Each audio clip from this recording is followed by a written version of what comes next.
안녕하세요. 오늘의 데일리 뉴스레터에 오신 것을 환영합니다. 한국과 일본의 외교 관계를 거의 파탄까지 끌고 갔던 2019년 7월, 일본의 한국 백색 국가 제외. 이 사실이 알려진 직후 우리 국방부는 2020에서 2024 국방중기 계획을 대폭 수정함으로써 대응했었습니다. 그중 핵심은 경항모로 물리는 항공모함을 도입하는 것이었는데, 일본이 한국을 제외시키기 전 발표됐던 국방중기 계획에는 단순히 다목적 대형 수송함으로 기재됐었으나 1년 만에 경항모로 변경시켰습니다.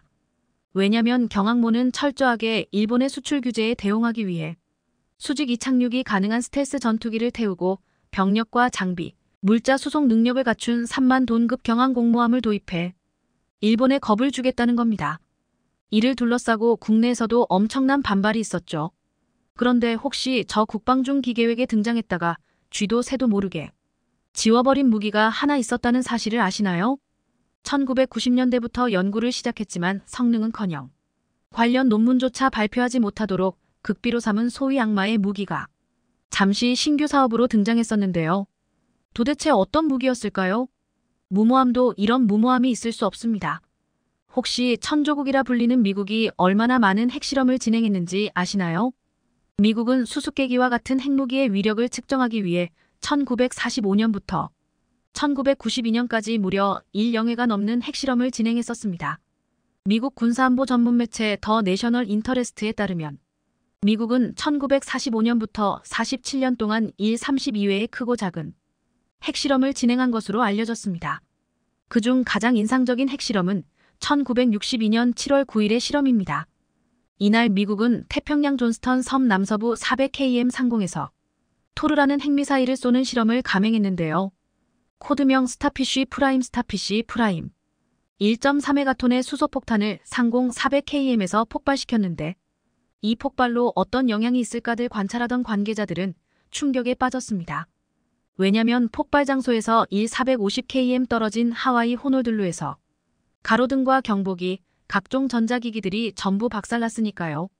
전화교환국 한 곳은 완전히 마비가 됐죠. 이 실험으로 미국은 중요한 정보를 얻었습니다. 핵폭탄이 터질 때 발생하는 강력한 펄스 온파 진동과 산소나 질소를 만나면 높은 에너지의 전자기기장이 생겨나 전자회로를 망가뜨린다는 사실입니다.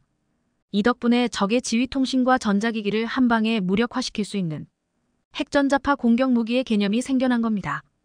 우리 정부가 국방중기 계획에 포함시켰다가 삭제했던 무기가 바로 이 전자기 펄스탄입니다. 소위 EMP-ELECTROMAGNETIC 펄스탄이라고도 불리는 바로 그 무기죠.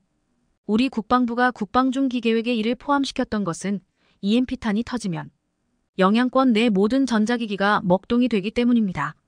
예를 들어 반경 1km짜리 EMP탄을 서울 상공에서 터뜨리면 반경 1km 내 모든 TV나 자동차, 컴퓨터, 휴대폰 등등의 전자기기가 불구가 됩니다. 지하에 있다고 안전한 것도 아닙니다. 가령 김정은이 자랑하는 지하 벙커라고 하더라도 환기동로나 안테나가 없을 수는 없어. 이들을 타고 지하까지 전자파가 침투해 무력화되는 것은 동일합니다. 다만 인간을 직접적으로 살상하지 않기 때문에 비살상용이지만 모든 전자기기를 불구로 만들기 때문에 소리 없는 악마의 폭탄이라고 부르는 겁니다. 그런데 한국은 북한의 지하 벙커를 포함 군부를 무력화시키기 위해 1999년부터 옹용 연구를 시작했고, 위 국방중기 계획에서 잠시 언급함으로써 어느 정도까지 연구가 진행됐는지 힌트를 줬습니다.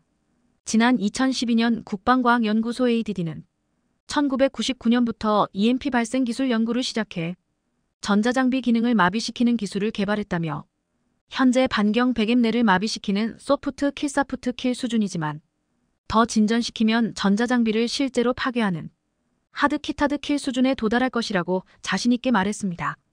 당시 ADD 소장이었던 박창규는 국회에서 EMP탄 개발 수준이 어느 정도냐?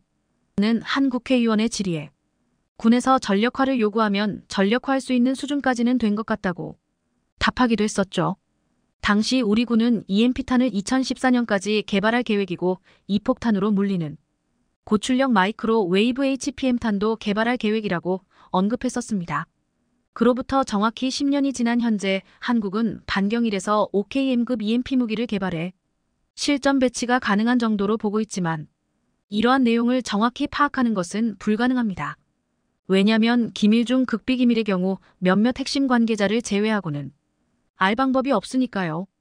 ADD 역시 기밀 사항이기 때문에 관련 자료를 공개할 수 없다는 입장을 고수하고 있습니다.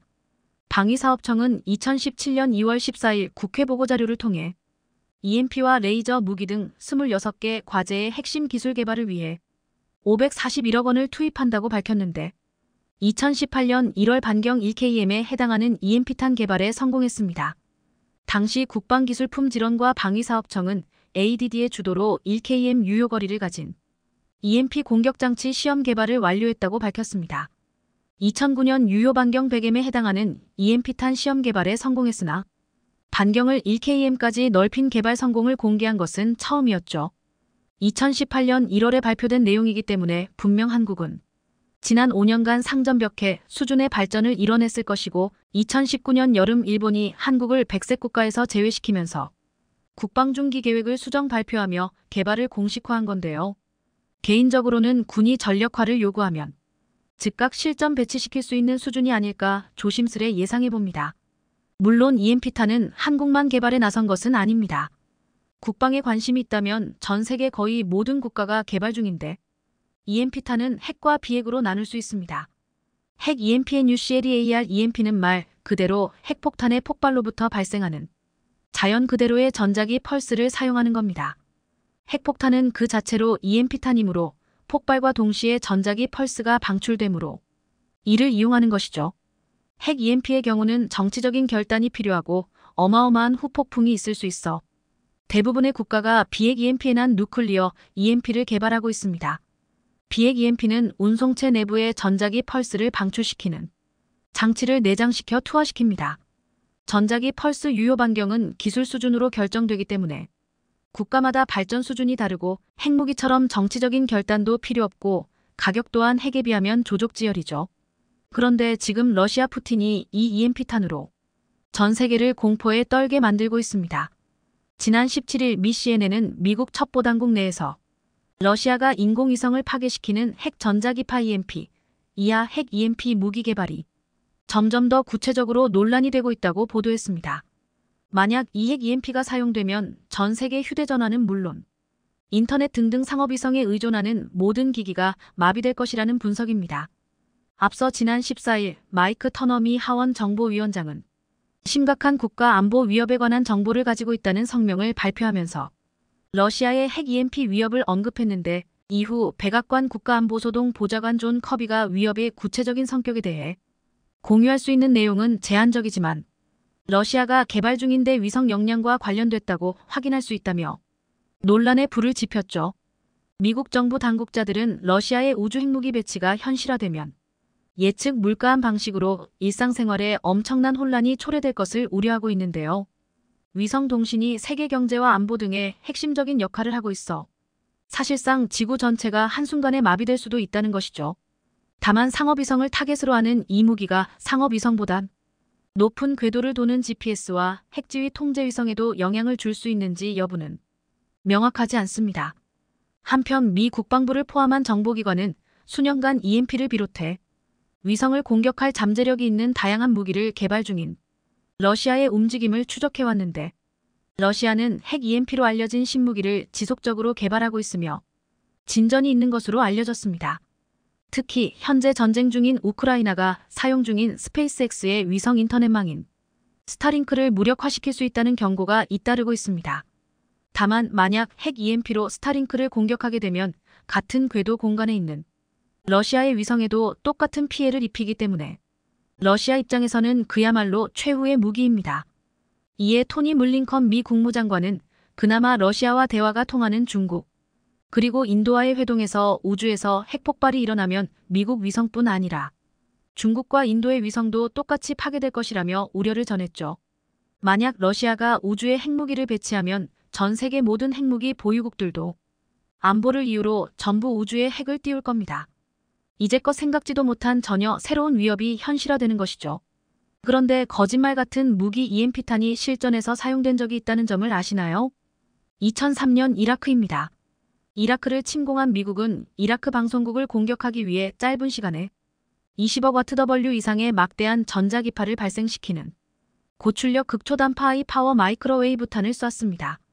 길이 2m, 직경 30cm의 비핵 EMP탄은 상공 10km부터 작동을 시작해 8km, 5km, 3km에서 각각 전자기파를 발사했는데 목표물이던 이라크 방송국과 반경 1km 내의 모든 전자기기가 완전히 마비됐었습니다. 이로써 EMP 공격이 실전에 사용된 첫 사례가 됐죠. 위에서 언급했듯 한국 역시 2018년 유효 반경 1km에 이르는 EMP탄을 개발했는데 항공기 투하형과 미사일 탑재형 등이 개발된 것으로 알려졌습니다.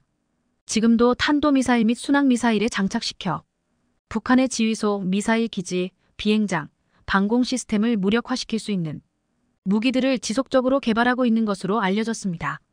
북한 김정은이 자랑하는 지하벙커도 EMP탄에 노출되면 일순간에 바보가 될 수 있습니다. 전선이나 케이블, 통풍구 등 금속이 존재하는 모든 공간으로 침투가 가능한데 지하 수백 미터 아래 벙커라도 최소한 숨은 쉴 수 있는 통풍구가 있으니까요.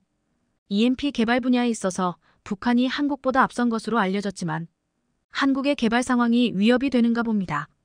2019년 한국이 EMP탄을 국방중기계획에 포함시켰을 때 북한의 조국평화동일위원회 조평동는 공화국 북반부 전 지역을 타격하기 위한 정밀 유도탄, 전자기 임펄스탄, 다목적 대형 수송함 등의 개발 및 능력 확보를 목표로 한 국방중기계획은 또 무엇이라고 설명하겠는가라며 날선 반응을 보였었죠. 그만큼 이들 무기가 북한의 입장에서 무서운 겁니다. 얼마 전 우리 군이 개발 중인 장거리 지대공 유도미사일 한국형 사드 LSAM이 공개됐습니다. LSAM 유도미사일은 200km 떨어진 서해 남부 무인도에서 발사된 표적 미사일을 탐지한 뒤 음속으로 날아가 서해 중부 해상에 정확히 격추시켰습니다. LSAM의 네 번째 요격 시험이 성공적으로 끝나는 순간이었습니다. LSAM은 사전 포착 선제 타격, 공중 탐지 요격, 대량 응징 보복 등으로 이뤄진 한국형 삼축 체계 중 방어의 핵심으로 꼽힙니다. LSAM에서 탄도미사일을 탐지해 추적하는 시커 정밀 추적기와 탄도미사일을 파괴하는 직격 비행체 KVK-1 비이컬은 국내 기술로 개발됐는데요. 이와 비슷한 성능을 가진 무기를 개발한 국가는 현재 미국과 이스라엘 뿐입니다.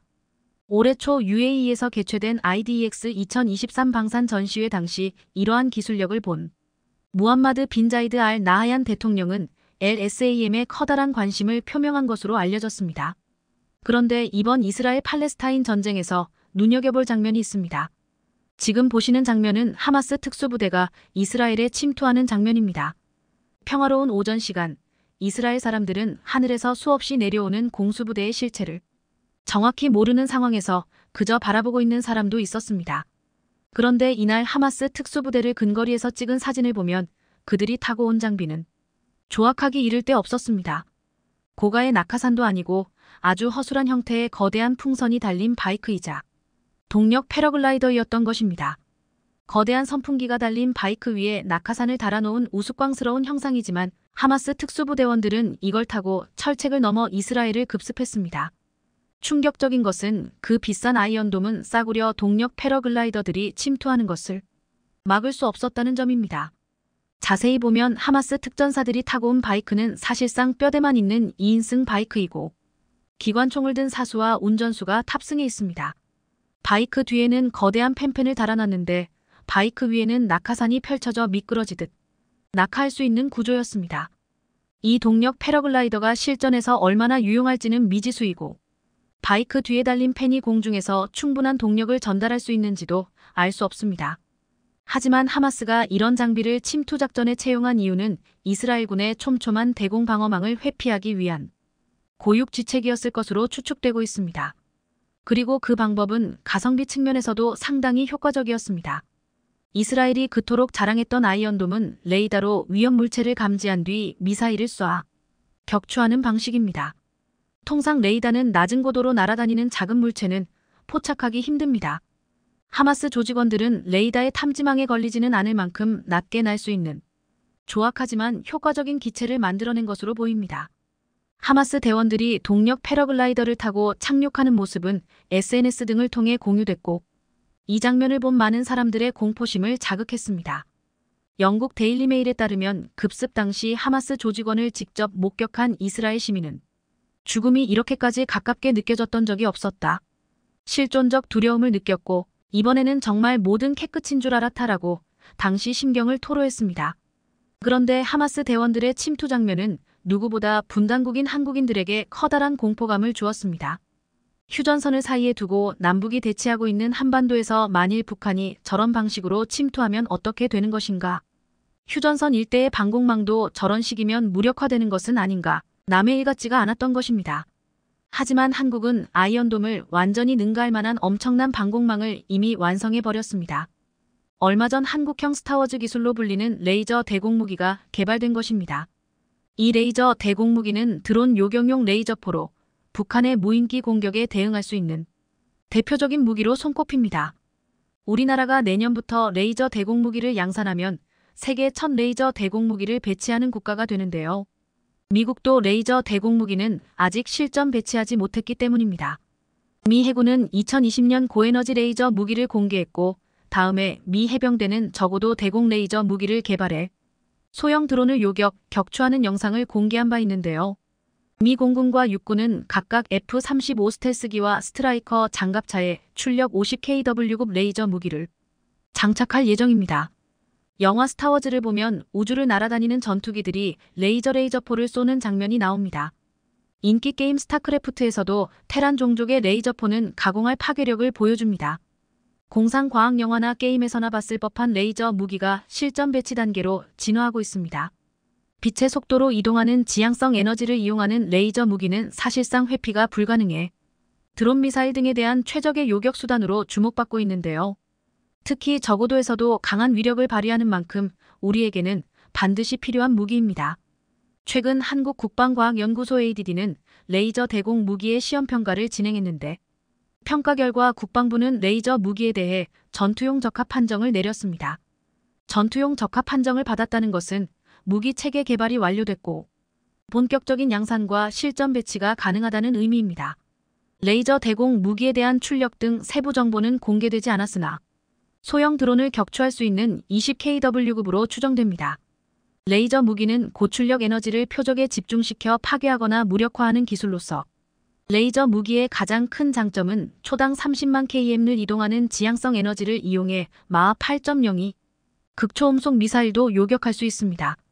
또 레이저 무기는 5.56 크기의 개인 소총 탄환보다 작은 영역에 대해서도 표적을 구분해 파괴할 정도로 정확합니다. 한국국방과학연구소가 레이저 대공 무기 블록 1 연구개발 사업을 시작한 건 2019년부터였습니다. 2019년 당시 20kW 출력 레이저 빔이 1km 거리에 떨어져 있던 철판 표적을 뚫는 성능을 시연해 보였는데 이때 시연에 쓰인 표적은 북한 노동미사일이나 2014년 파주에서 발견된 북한 무인기와 동일한 재질로 제작됐습니다. 그로부터 3년이 지난 올해 9월 완벽한 명중률로 드디어 시험평가에서 적합 판정을 받았습니다. 한국의 레이저 대공무기는 사거리가 3km로 늘었고 레이저를 30회 발사해 3km 밖에 있는 무인기 30대를 모두 맞춰 100% 명중률을 기록한 것입니다. 국산 레이저 대공무기의 출력은 20kW로 통상 드론을 격추하는데 20에서 50kW급 출력이 대전차 미사일을 파괴하는데 100kW급 출력이 순항 미사일을 무력화하는데 300kW급 출력이 필요합니다. 따라서 우리 군은 앞으로 레이저 대공무기 블록 II를 2030년까지 더욱 발전시켜 출력을 30kW까지 늘릴 예정입니다. 한국의 레이저 대공무기는 속도와 가격 경쟁력이 장점으로 꼽힙니다. 레이저는 초당 30만 km를 날아가 극초음속 미사일보다 빠릅니다. 따라서 레이저를 피하거나 레이저 공격에 맞대응하는 것은 사실상 불가능합니다. 가격도 저렴합니다. 레이저 무기는 1회 발사 비용이 $1가량입니다. 사드 미사일 한 발이 110억 원이고 신궁 미사일 한 발이 2억 원인 것과 비교하면 비교할 수 없을 정도로 저렴합니다. 현재 북한의 장사정포는 우리 수도권에 매우 큰 위협으로 작용하고 있습니다. 하지만 이스라엘의 아이언 빔과 같은 레이저 무기로 방어망을 구축하여 북한 장사정포의 공격을 효과적으로 방어하게 되면 국민의 생명과 각종 자산을 보호함은 물론 대화력전에서 절대 우위를 점할 수 있을 것입니다. 또한 최근 우크라이나 전쟁에서 드론이 주목받고 있는데 드론을 이용하여 동시다발적으로 특정 지역을 집중 공격할 경우에도 역시 아이언빔과 같은 레이저 무기로 방어망을 구축하게 되면 기존의 단거리 방공무기 20발칸, 천마, 신궁에 비하여 매우 효과적으로 경제적으로 드론 공격을 격퇴시킬 수 있을 것입니다. 나아가 미국에서 개발이 진행 중이거나 전력화되고 있는 육군, 해군, 공군이 각종 레이저 무기 AHEL, TALWS, 힐리아스, DEM-SHORAD 등 수준의 레이저 무기를 우리 항공기나 함정, 장갑차에 탑재해 각종 임무에 투입하게 되면 현재 운용하고 있는 재래식 무기와 더불어 월등한 능력으로 주어진 임무를 수행할 수 있을 것입니다. 예를 들어 레이저 대공 무기를 KF-21, K2, K9 레드백 장갑차의 방어 시스템으로 장착하면 더욱더 강력한 무기가 될 것으로 예상됩니다. 드론이 근처에 오기 전에 요격할 수 있기 때문입니다. 당장 내년부터 한국이 레이저 대공무기 양산에 돌입하게 된다면 레이저 기술의 최선두로 알려져 있는 미국, 이스라엘 이 두 나라보다 한국이 먼저 양산에 성공하게 되는 것인데요. 이러한 한국에 주어야 할 돈을 차일피일 미뤄온 인도네시아는 땅을 치고 후회할 것으로 보입니다. 반토막날 위기를 겪었던 KF-21 보람의 전투기 초도 물량 양산 예산이 우여곡절 끝에 원상복귀되면서 큰 고비를 넘겼습니다. 우려했던 이슈가 사라지면서 향후 KF-21의 수출문이 활짝 열리게 된 건데요. 그런데 KF-21을 잡겠다며 자신만만하던 중국과 튀르키예가 최근 대참사를 겪으며 정신을 차리지 못하고 있다고 합니다. 호언장담하던 기존의 태도와 달리 호되게 망신을 당해 KF-21과 견줄 수 없다는 현실을 깨달았다는데 자세히 알아보겠습니다. 내년 국방 예산에 KF-21 보람의 초도 물량 40대 양산을 상정한 예산이 반영되면서 KF-21의 수출이 본격적으로 날개를 달 것으로 보입니다. 국방부에 따르면 지난 21일 국회를 통과한 2024년도 예산안에는 KF-21 보람의 최초 양산사업 예산 2,387억 원이 반영됐습니다. 앞서 9월 국방부 예산안이 국회에 제출됐을 당시에는 KF-21 최초 양산비가 담기지 않았으나 이번에 새로 배정된 겁니다. 특히나 이번에 KF-21 예산 2,387억 원은 공군의 기존 계획대로 초도 물량 40대를 상정한 규모라는 점에서 주목할 만한 대목입니다. 사실 앞서 공군은 2028년까지 초도 물량 40대를 먼저 운용하고 2032년까지 총 120대의 KF-21을 운용한다는 계획을 세웠었는데요.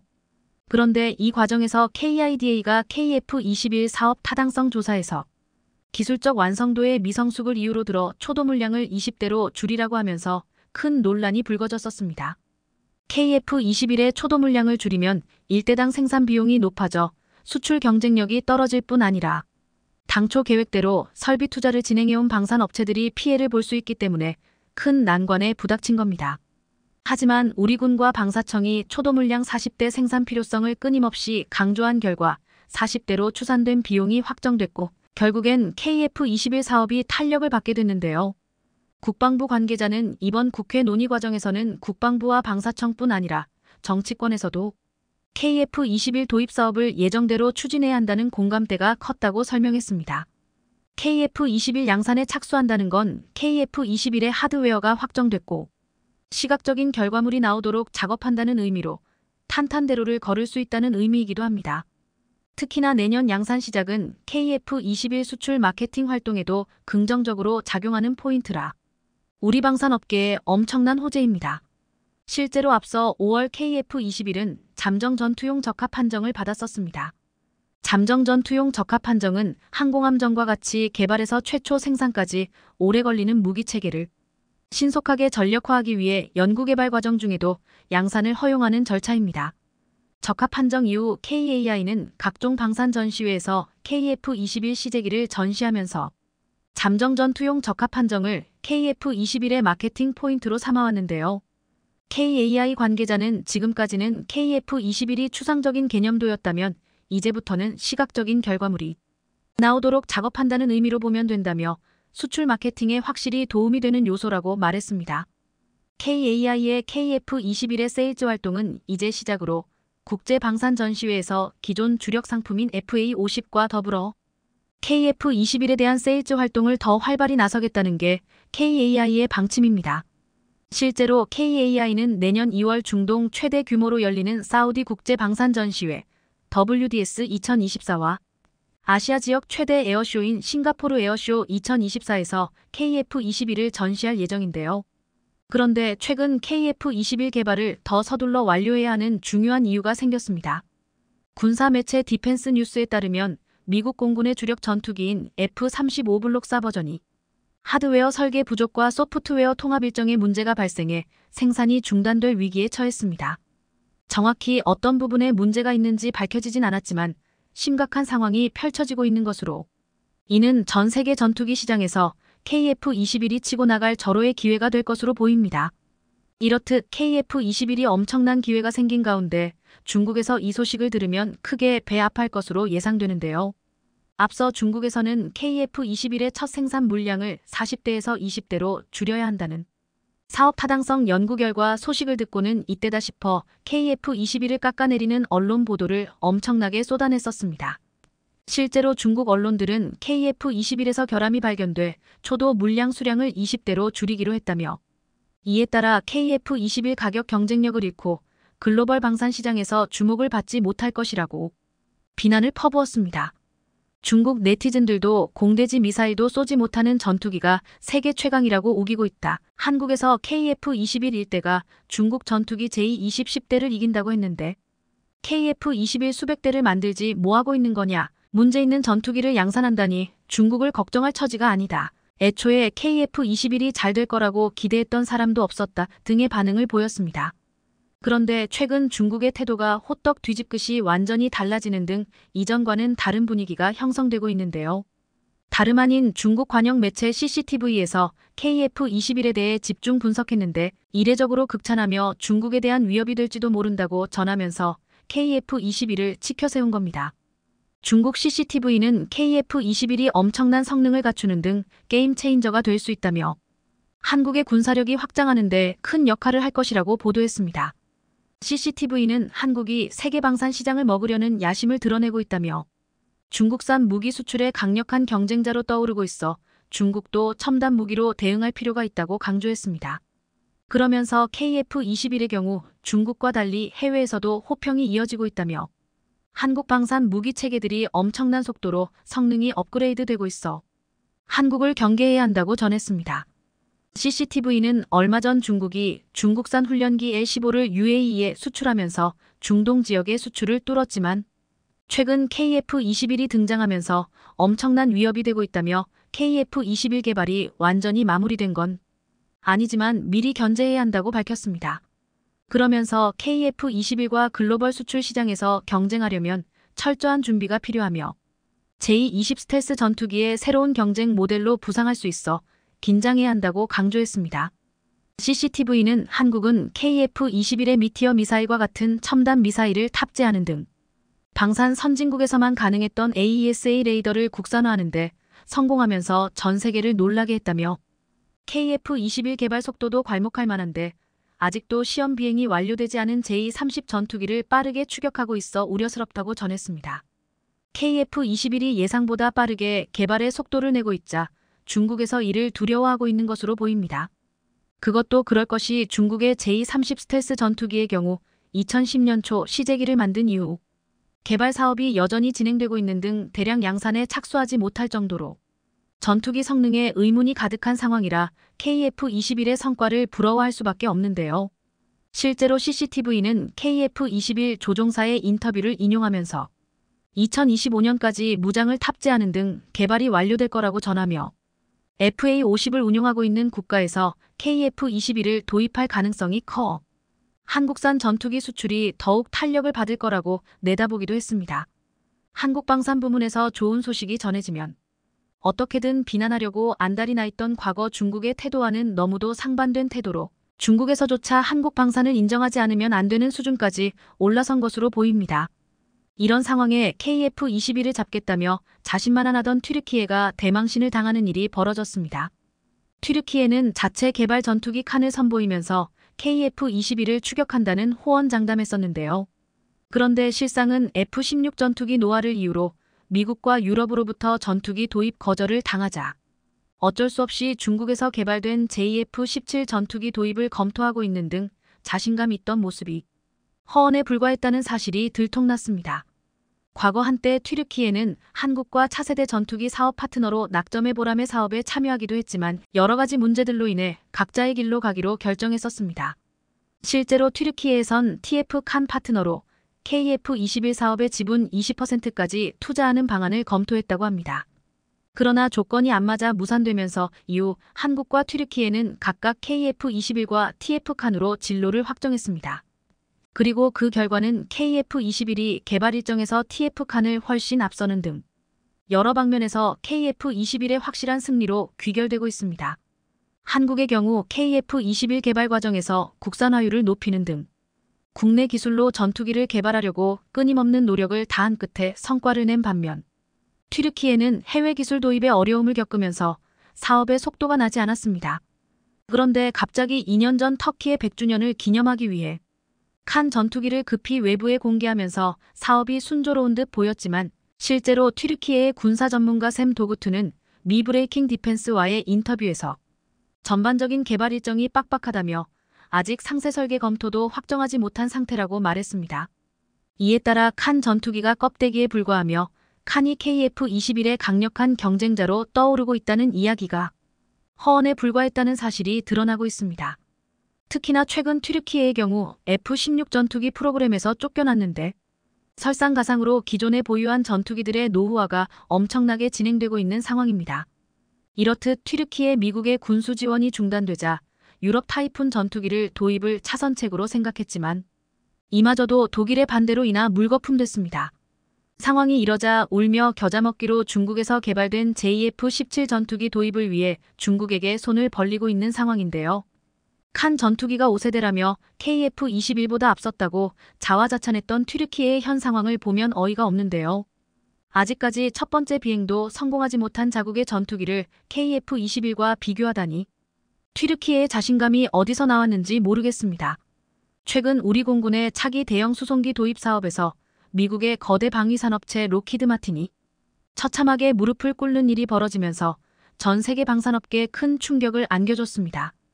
특히나 앞서 1차 사업에서 록히드 마틴의 수송기를 선정했었기에 이변이 없을 거라 예상됐지만 결과는 완전히 판을 뒤엎는 반전의 상황이 펼쳐졌기 때문인데요. 그것도 그럴 것이 이번에 우리 군이 선정한 브라질 대형 수송기 C-390는 사상 처음으로 도입되는 것으로 알려지면서 이러한 선택의 배경에 대해 궁금증이 더해지고 있습니다. 실제로 이번에 C-390를 선택할 수밖에 없었던 특별한 이유가 있었다고 하는데 이에 대해 자세히 알아보겠습니다. 우리 공군의 항공 수송과 긴급 해외 구조 등 다양한 작전을 수행할 대형 수송기 2차 도입 사업에 브라질 엠브라에르의 C-390 기종이 선정됐습니다. 우리 군이 브라질 군용기를 도입하는 건 사상 처음인데 무기 체계를 통틀어서도 한국이 브라질산을 도입하는 건 역시나 이번이 처음이라 다들 놀라는 분위기였는데요. 특히나 우리 공군은 미국 록히드 마틴의 C-130J 기종을 이미 운용하고 있는데도 이번 경쟁에서 세계 최대 군수업체인 록히드 마틴이 무릎을 꿇으면서 충격이 한층 더해졌습니다. 방산업계에 따르면 지난 4일 방사청은 제157차 방위사업추진위원회를 열고 이런 결정을 내렸습니다. 이로써 우리 공군은 대형 수송기 2차 사업의 일환으로 2026년까지 총 7,100억 원을 투입해 C-393대를 도입할 예정으로 이번에 C-390은 경쟁 기종인 미 록히드 마틴의 C-130J와 에어버스 A440M을 제치고 최종 선정됐습니다. 대형 수송기 2차 사업은 지난 2014년 4대의 C-130J30을 도입한 1차 사업의 후속 사업으로 원래는 2014년에 7대의 소요를 제기했으나 예산 문제로 인해 수량을 나눠 순차적으로 추진하게 됐습니다. 사실 이 과정에서 예산 확보 문제, 후보 기종들의 제안서, 서류 부실 문제 등 사업에 이런저런 문제가 발생하면서 기종 결정이 1년 정도 지연됐었는데 이번에 기종이 선정되면서 2026년까지 우리 공군에 인도되는 걸 목표로 사업이 진행될 예정입니다. 그런데 사실 지금까지 군 수송기의 경우 그 중요성에 비해 크게 주목받지 못했었습니다. 그동안에는 우리 공군의 핵심 목적이 전투기를 사용한 공중전과 공습 임무에 집중됐기 때문에 물자와 인원을 수송하는 수송기에 대한 투자가 상대적으로 소홀했었습니다. 하지만 최근 들어 공군의 평시 임무 중 해외 파병 임무와 제해 군안 구조 임무에서 수송기의 역할이 매우 중요해지면서 더 이상 수송기 전력 투자를 늦출 수 없는 상황이 펼쳐진 겁니다. 실제로 현재 장거리 해외 파병 인원이나 재난 상황 시 교민들을 철수시키는 데 활약하는 KC-330 시그너스 공중급류기의 경우 민간 항공기를 개조한 군용기이기 때문에 차량이나 대형 화물의 수송이 어렵습니다. 또한 적의 공습에 노출된 비행장이나 비포장 활주로에는 운용이 어려운 문제점이 발생하면서 새로운 기종 도입이 불가피한 상황이었습니다. 그런데 이번 방추위에서 공군 대형 수송기 2차 사업 기종으로 선정된 건 다름 아닌 브라질 엠브라이르의 C-390으로 때문에 방산업계에서는 발표 직후 예상하지 못한 결과라는 반응이 줄을 이었습니다. 유럽 에어버스의 A400M의 1차 사업 기종이었던 미 록히드 마틴의 C-130J를 제치고 브라질 기종이 선정됐기 때문인데 실제로 앞서 1차 사업에서는 C-130J가 선정돼 공군이 4대를 인도받아 운용하고 있는 상황이기 때문입니다. 실제로 군 안팎에선 이번에도 록히드 마틴의 기종이 다시 선정될 것이란 관측이 많았지만 종합평가 결과 C-390이 최고 점수를 받게 됐습니다. 방사청에 따르면 성능 운용적 합성 가격 절충 교역 국내 기업 협력 등 5가지 평가 항목 중 국내 기업 협력 컨소시엄 부분에서 엠브라이르가 높은 평가를 받았습니다. 방사청 관계자는 엠브라이르는 절충 교역 가치로 1억 3,500만 달러, 국내 업체와의 컨소시엄으로 세계 업체를 제안했다며 절충 교역 가치 1억 2,900만 달러와 국내 협력 한 곳을 컨소시엄으로 제안한 록히드 마틴보다 앞섰다고 설명했습니다. 방사청에 따르면 여러 평가 항목 중 운용적 합성과 비용, 성능에서는 비등비등한 점수를 받았지만 계약 조건과 절충 교역, 국내 업체 참여도에서 차이가 나면서 격차가 벌어진 것으로 보입니다. 우리 공군 주요 항공기 사업에서 미국 업체가 탈락한 건 지난 2015년 공중급류기 도입 사업 KCX에서 유럽 에어버스의 A330MRTT가 미국 보잉의 KC46을 제친 후 8년 만인데요. 이렇듯 이번 대형 수송기 2차 사업 경쟁은 유독 치열했는데 그 이유는 한국의 미래 항공우주산업의 차세대 먹거리를 어떻게 만들 것이며 누구와 협력할 것인지를 결정짓게 될 중요한 시발점이기 때문입니다. 그런데 사실 엠브라이르의 C-390은 이미 우리가 대형 수송기 1차 사업을 통해 4대를 운용하고 있는 록히드 마틴의 C-130J와는 달리 다소 생소한 기종입니다. 해당 기종은 개발국인 브라질을 비롯해 중립국 오스트리아, 나토 가입국인 포르투갈과 헝가리, 네덜란드, 체코가 엠브라이르의 경우 광활한 국토 면적을 자랑하는 브라질의 자연 조건으로 민간 항공기 제작이 발달되면서 보잉, 에어버스에 이어 세계 3위의 상업용 항공기 납품 대수를 가지고 있습니다. 그렇다고 해도 엠브라이르의 C-392 세계 최대 방산기업의 50년 장수 상품 C-130J를 이긴 비결이 과연 무엇이었는지 궁금증을 자아내고 있는데요. 이번에 방사청의 종합평가에서 우세하다는 평가를 받은 만큼 간단히 말하면 성능과 가격 모든 측면에서 C-392 C-130J보다 우수했기 때문입니다. 우선 C-390은 C-130J보다 순항속도, 최고속도, 항속거리, 화물 탑재량이 모두 우수합니다. 해외의 방산 자료에 따르면 C-130J30은 20톤의 화물을 싣고 2200km를 비행하는 데 비해 C-390은 23톤의 화물을 싣고 2400km를 이동할 수 있습니다. 순항속도도 C-392 시속 200km 이상 빠르게 비행하고 최대 화물 탑재량도 C-392 5톤을 더 실을 수 있습니다. 앞서 말씀드렸듯이 현재 공군에선 록히드 마틴이 1957년 실전 배치한 C-130J 슈퍼 허큘리스 수송기를 운용하고 있지만 장거리를 이동할 땐 중간 급유가 필요하다는 게 단점이었습니다. 실제로 C-130J는 재작년 8월 미라클 작전 당시 아프가니스탄으로 한 번에 가지 못해 중간에 급유해야 했고 올해 4월 프라미스 작전에선 2차례 착륙해 중간 급유를 받아야 했습니다. 그런데 앞으로 C-390를 도입하게 되면 이런 문제가 자연스럽게 해소될 수 있습니다. 실제로 C-390는 C-130J에 비해 속도도 빠르고 더 멀리 가고 더 무거운 짐을 실을 수 있는 반면 특히나 가격이나 경제성 면에서도 유리합니다.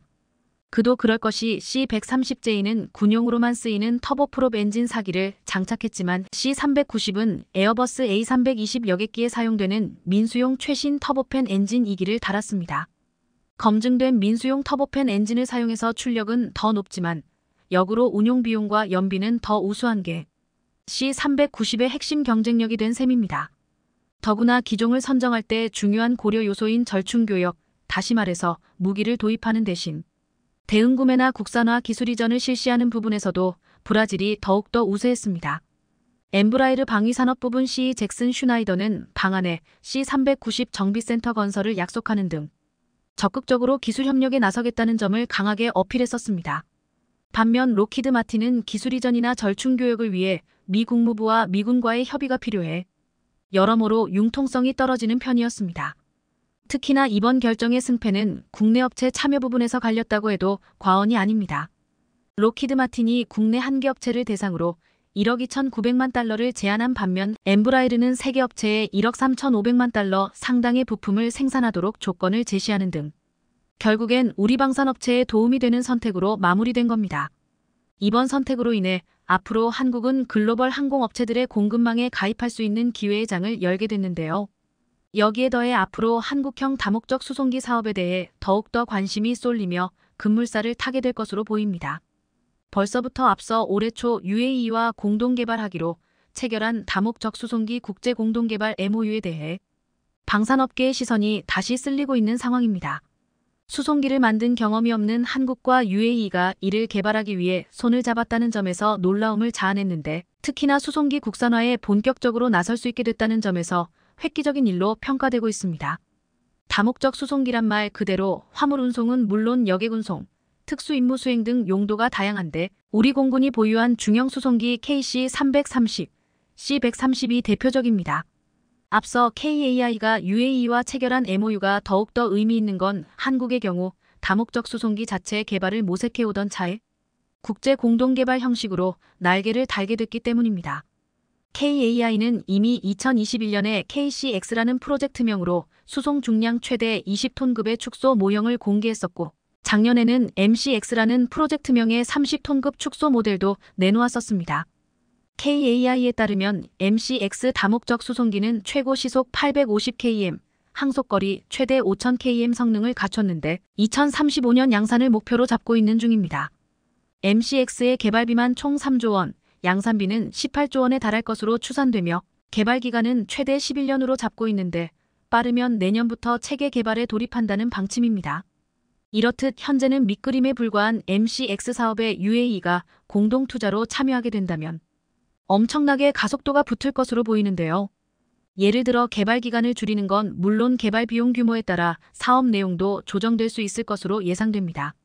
실제로 우리 고위급군 관계자 역시 KAI와 UAE가 다목적 수송기를 개발할 경우 KC-330, C-130급의 중형 항공기를 대체할 수 있을 것으로 내다보고 있는 상황입니다. 다목적 수송기 사업은 우리 항공업계의 수건인 국산 중형 여객기 개발과도 연결될 수 있다는 점에서 우리 방산업계에 새로운 지평을 열어줄 것으로 보이는데요. 모쪼록 계속해서 좋은 소식이 들려오길 바라겠습니다.